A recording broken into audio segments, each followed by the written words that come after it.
Here at Truly Tropical, we are really fortunate to have Har as the spray guy. Not only has he had years of experience, many years of experience in the mango industry, but he also has researched a lot as far as what products for what situations in the grove, and basically we've got different funguses, we've got different pests, and so he has tried to cover all of our bases. And we're especially challenging because, of course, we grow things organically, so there's some products that he just doesn't use, and he's figured out which of the organic products make the most sense for us.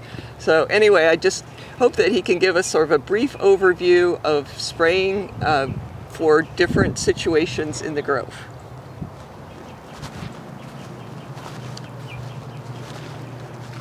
We're by a cogshull tree here, and there are lots of tiny, like 1/4 pea-size fruit set here.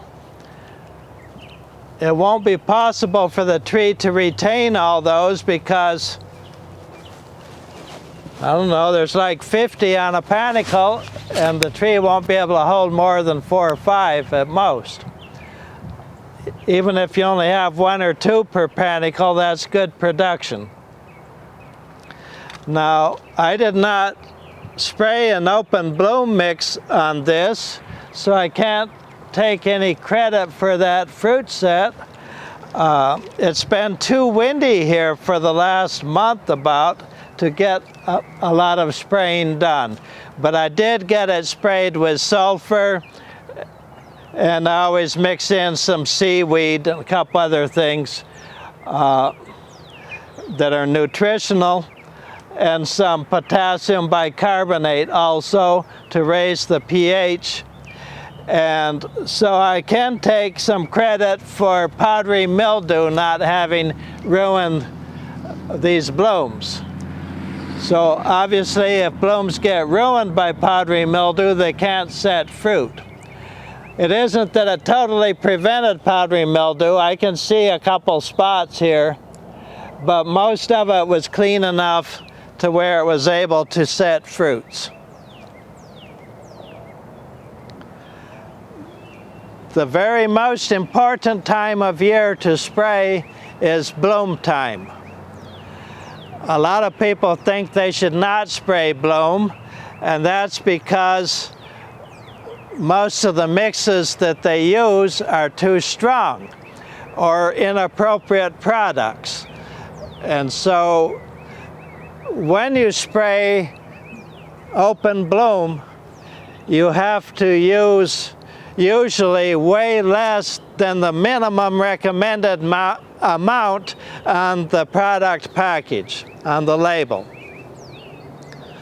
So if it sprays, if the label recommends that you spray with 1 teaspoon per gallon of their product, if you're going to spray on open flowers, try 1/2 teaspoon. And that may be way too strong. With some things I go as little as 1/8 of the recommended amount, minimum recommended amount. So way less. And because you're doing way less, you can put a lot of things in the same mix. Sometimes even things that are considered to be incompatible, but at a ridiculously low concentration, you don't actually notice anything bad going on.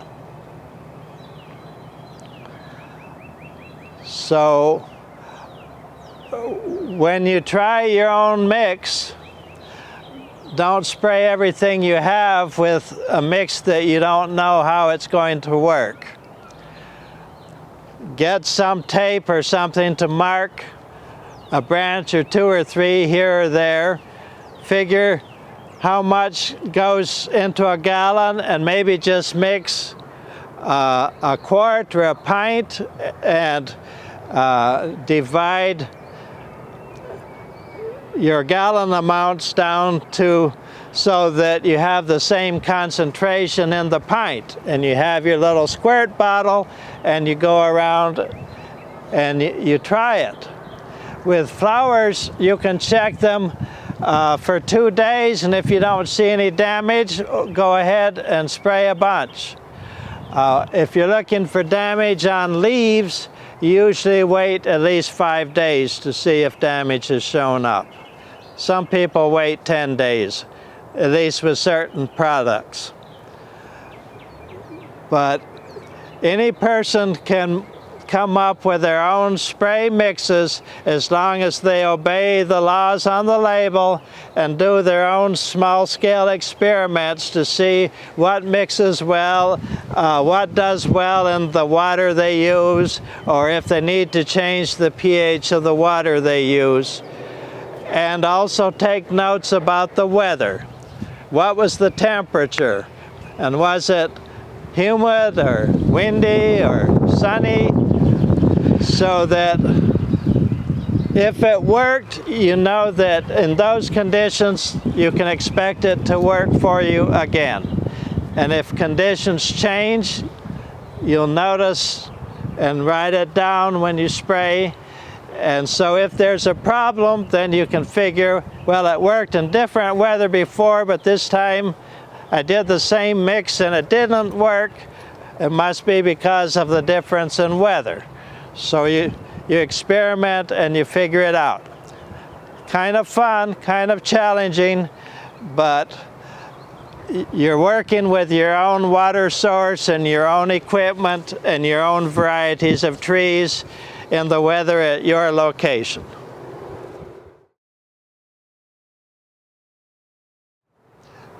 Readily available to homeowners is Southern Ag liquid copper, which is an ammoniated copper.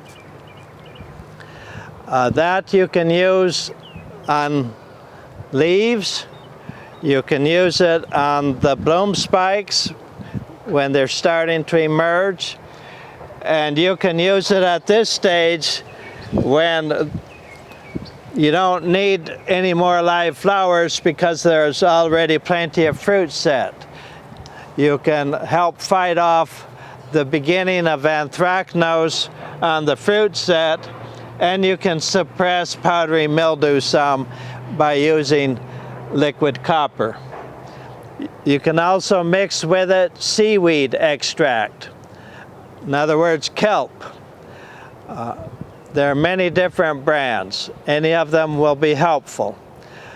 Kelp is nutritional, and it also is mildly disease suppressant through the nutritional effects and through some plant growth regulator effects that are in there from, the substances are in there from the seaweed. Totally natural. You can use chelated nutrients. On open bloom, you especially want to use chelated calcium and boron. The boron usually is not chelated. And you'll want a product that has the boron already mixed in. It's tricky to use boron because plants need some, but a little bit too much is very damaging. In fact, the world's first commercial herbicide, plant killer, was 20-mule-team borax, which is a substance that contains boron. So 20-mule-team borax can be used as fertilizer, but you better know the recommended rate for your type of plant and your type of soil and handle it, measure it very carefully, spread it very evenly. Otherwise, you cause damage. So it's a whole lot better to use a micronutrient product that has the boron already carefully measured in along with the other stuff. Makes it so much easier to use. Here at Truly Tropical, we like a product called Brexel CA. It's made in Italy. It is an organically allowed chelated calcium. It's a calcium lignosulfonate. There are many different types of chelation, and lignosulfonate is allowed in organic production. Brexel CA has boron already in it, so I'm not having to mix tiny measurements of boron. And it does increase fruit set and fruit set retention. In other words, a lot of times we do get good fruit set, but if the plant isn't properly nourished, or if there's some adverse weather conditions, such as the topsoil getting too dry, then these fruit sets will all fall off. Now we want most of them to fall off, but we want there to be 3 or 4 or 5 left on here, right? So don't go crazy when you see a few of them falling off. You have to remember they're supposed to, because there's no way a plant can hold 50 fruit here in this spot. Even if there were space enough for them, the branch would break off. In the fall, once the weather is cool enough, one can spray with oil to kill scale, to kill some types of fungi. But you have to remember that for the next 2 days after you spray, that you don't want the weather to be 85 degrees or hotter, because the oil can damage the leaves a couple days after you spray if the weather gets too hot. And you do not spray oil when the sun is shining brightly on it. Like 8:30 or so in the morning, you stop, or even sooner. There are different sorts of oils that can be used. Here we use both highly refined petroleum oil, such as JMS stylet oil, which is labeled for use in organic production. And even more than that, we use Organocide 3-in-1, which is the best for organic production. All the ingredients are edible. So there's sesame oil, fish oil, and soy lecithin, all food grade.